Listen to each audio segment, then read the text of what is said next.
Greetings, YouTube, as I log into the game for the first time since I downloaded the new patch, which is another reminder that it is far later than I usually download the new patch, but I just have exceptionally limited time starting this week, and it's already Wednesday, essentially.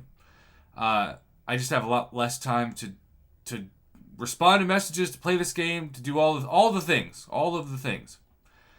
But two of the champions that I pushed for in rank ups in the last few weeks are unawakened, but they are of the tech class. One is Sandman, the other one is Shocker. Some of you have told me that Shocker is still criminally disrespected by the community, and I have no idea if that's true or not, because I still don't really know how to use him. And so, as always, was waiting, like so many of you, for the update on whether or not Shocker would be, in any ways, buffed. It turns out Shocker and Sandman, who are, of course, both Spider-Man villains, have come up for the balance update at the same time. And this news hit the channel tonight, and I'm finally getting around to record it. Thank you to everybody, including XX Earth 25 and Brian Shadowstrike for saying this my way. Hello, Summoners. Balance Team here again with an update on the latest round of champions up for review, Shocker and Sandman. Shocker entered the contest aimed at Battlegrounds and War. Armed with a massive heavy attack and the ability to never crit, he was intended to be able to thrive in a variety of matchups.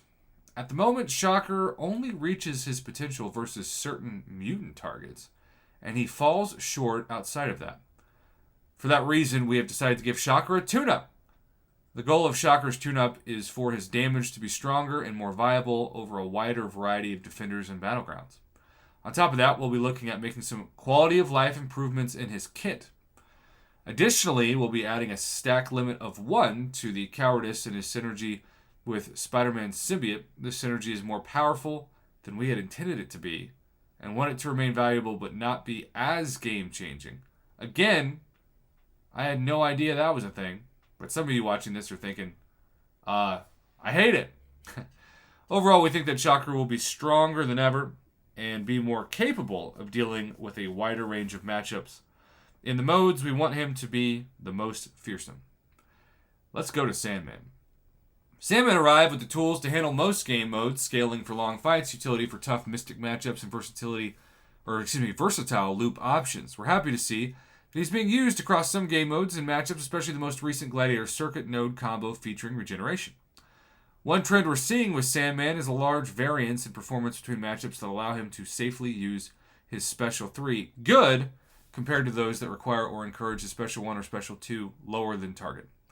This is largely due to his burst damage scaling best with debuff count instead of attack rating. To bolster damage access within Sandman's more utility-focused loops, we're exploring a change for his burst of physical damage that would shift their scaling from primarily reliant on debuff count to scaling off modified attack rating. Something all his loops can access through his unstable fury and heavy proficiencies. While we want to increase the impact of attack and lower the impact of debuff count in order to lessen the damage gap of the Special 3 versus Special 1, Special 2 loop, we still want to preserve the identity of his Special 3 loop being the largest source of damage and his other loops holding more utility. As always, we'll be closely monitoring feedback about this trade-off during this upcoming beta so we can ensure he lands in a spot that summoners find both powerful and satisfying. So, changes to both Shocker and Sandman timeline, September and October for beta builds, November for the full release with changes. Ironically, November is also where I target my last poll series votes of 2023, so maybe we'll be able to really vote on Shocker and Sandman then, as we were a little nervous to do that this time around. Look, I'm going to say the same thing in this as I've done in other stories this week. I don't know if this is going to be good or not. I don't really use Shocker, though he's at rank 3, and I don't have Sandman. But it is better for Kabam to tune up a champion than to nerf them. And KT1 and I talked about this, and I talked about this with Kabam Broccoli and others who KT1 has talked individually about. Champions, they don't want to make another Kitty Pryde. They don't want to make another Hercules. They don't want to make another Scorpion even. They want champions that are good to very good, but not champions that need to be nerfed. They're trying to prevent everybody needing one champion to breeze through content, even though anybody who likes Hercules and uses him a lot, I just don't know how you can complain about him. I love clearing content with him. Maybe that makes me a noob. I'm a proud noob then, you know? Shocker and Sandman buffs. Who would have thought? Well, now we know. And the news is right before I go to bed. Thanks for watching. Have a good one.